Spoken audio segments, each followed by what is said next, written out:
Karena apa? Karena ketaatan itu berpasangan dengan ketenangan.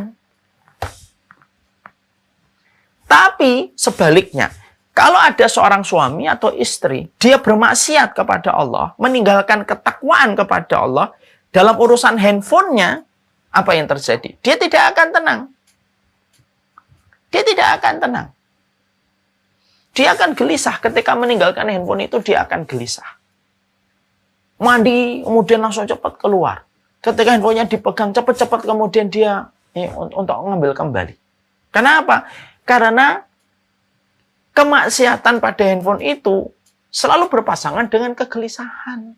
Itu contoh kecil saja. Ini dalam masalah handphone.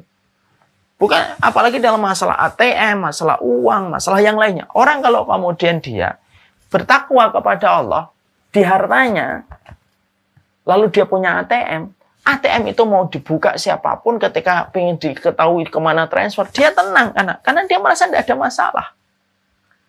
Coba kalau ada seseorang, dia bermaksiat kepada Allah pada hartanya, dan dia tahu ada rekaman di jejak ATM-nya yang bisa dibuka, itu apa? Laporan terperincinya, kredit dan debitnya. Mungkin dia tidak akan tenang ketika dia mendapati ATM itu ada yang pingin untuk meminjamnya, pingin untuk membukanya. Dia tidak tenang. Itulah yang menjadikan akhirnya kita harus memahami ketakwaan itu, walaupun ini normatif, sering diulang-ulang. Tapi ketakwaan itulah yang menjadi salah satu pilar penting di dalam berumah tangga. Ketakwaan itu sederhana. Lakukan apa yang Allah perintahkan, tahan diri dari perkara kemaksiatan. Sesederhana itu. Dan setiap ketakwaan itu selalu menimbulkan efek yang luar biasa. Selalu memberikan efek yang luar biasa. Takwa itu kayak pohon yang rindang di waktu siang, mengeluarkan oksigen yang menyegarkan. Makanya kita kalau di bawah pohon ketika siang kan seger. Tapi dosa dan kemaksiatan itu sebagaimana kita di bawah pohon tengah malam. Maka kita akan rebutan dengan oksigen dan kita akan menghirup karbon dioksida. Itulah ketakwaan. Maka inilah yang menjadikan kita akhirnya memahami betul. Komitmen kita di dalam pernikahan itu komitmen untuk bertakwa. Komitmen kita adalah bertakwa. Komitmen kita adalah beribadah kepada Allah Subhanahu wa Ta'ala. Seorang istri kalau sudah menikah, dia harus menjadi kontrol dirinya atau semua perkara. Dan harus memikirkan efek dari dosa yang dikerjakan itu bisa kemana-mana. Ke anak-anaknya yang dilahirkan, kepada suaminya. Seorang suami pun sama. Seorang suami ketika sudah menikah, dia harus menjadi kontrol dirinya. Menjadi kontrol dirinya dari berbagai macam dosa dan berbagai macam maksiat. Di mana dia menyadari kalau dosa ini dilepas, kemaksiatan ini dikerjakan, efeknya bisa merambah kemana-mana. Hatta tikus di dalam rumah pun akan hadir. Tikus sampai di dalam rumah itu bisa hadir. Kalau seseorang di dalam rumah itu sudah bermaksiat dan meninggalkan ketakwaan. Masya Allah ya. Jadi alam semesta ini bereaksi dengan ketakwaan kita. Sebagaimana alam semesta bereaksi dengan kemaksiatan kita. Takwa, alam semesta bereaksi. Kemudian kemaksiatan, alam semesta ini bereaksi. Maaf ya, pernah melihat pada zaman Umar bin Abdul Aziz, mungkin kalau satu waktu mempelajari sirah, pada waktu Umar bin Abdul Aziz itu,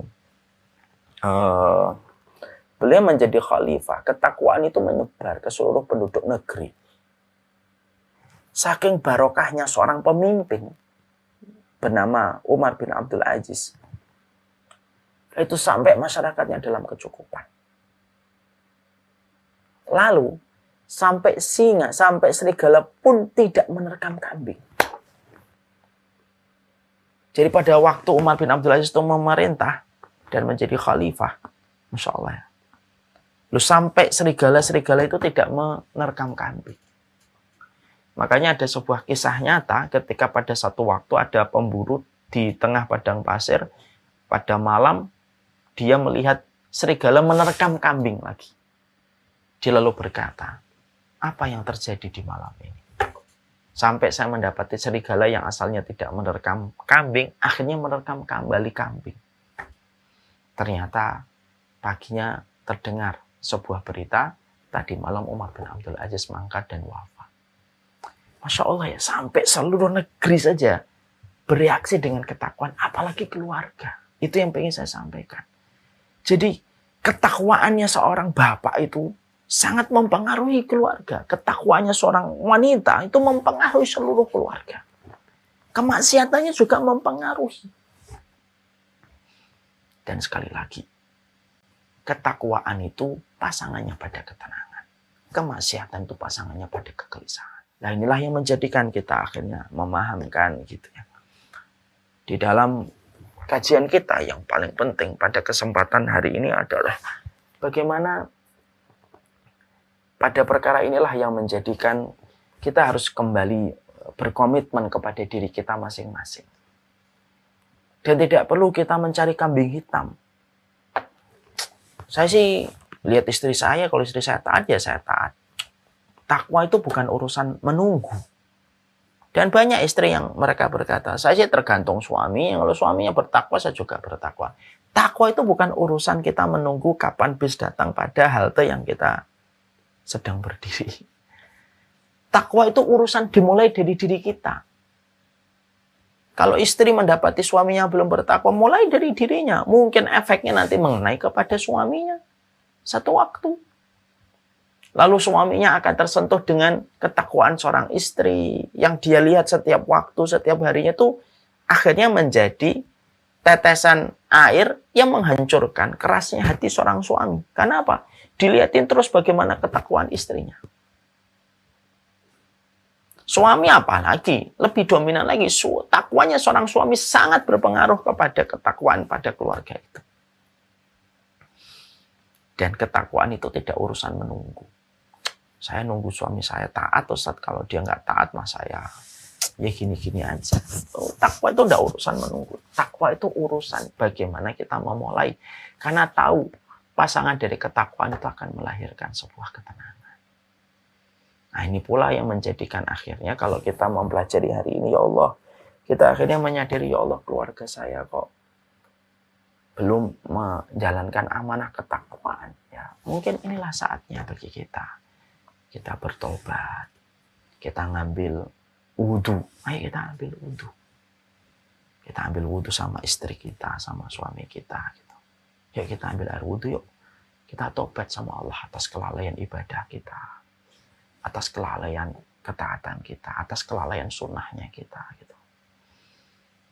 Moga-moga dengan kita bertobat bareng-bareng secara kolektif antara suami dengan istri. Maka catatan-catatan buruk yang akan memberi efek kepada radius keluarga kita akan dihilangkan oleh Allah dan diganti dengan sebuah keberkahan yang baik. Saya juga ingin ini sholat taubat gitu sama istri. Ayo kita bareng-bareng yuk kita sholat taubat 2 rakaat. Kita minta ampun sama Allah dosa-dosa kita, kemaksiatan kita. Ketika kita melalaikan unsur ketakwaan kita kepada Allah.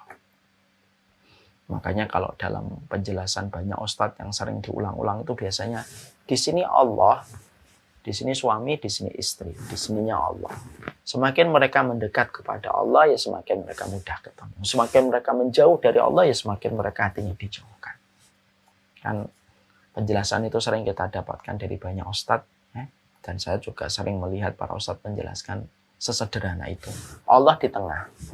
Suami di sini, istri di sini. Semakin mereka mendekat kepada Allah, maka mereka semakin berjumpanya gampang hatinya. Semakin mereka menjauh, ya, semakin mereka menjauh dari Allah, juga semakin konsekuensinya itu hatinya mereka semakin dijauhkan dari Allah. Betapa mengerikannya kalau suami istri sudah menjauh dari Allah. Dan betapa merindukannya dan membahagiakannya dan menenangkannya pasangan-pasangan yang mereka mendekat kembali kepada Allah. Habis ini kita ajak istri kita ajak suami kita, yuk sholat tobat 2 rakaat, minta tolong, minta ampunan sama Allah, akui kehinaan kita, akui kesalahan kita, akui berbagai macam dosa yang kita lakukan sepanjang pernikahan, di mana kita melalaikan unsur ketakwaan kita kepada Allah. Hilangnya ketakwaan, maka yang pertama kali akan terjadi, hilangnya ketenangan. Wallahu a'lam bishawab. Ini yang kita sampaikan di dalam pertemuan hari ini. Semoga Allah memberikan ketakwaan dalam setiap perjalanan kehidupan kita berumah tangga.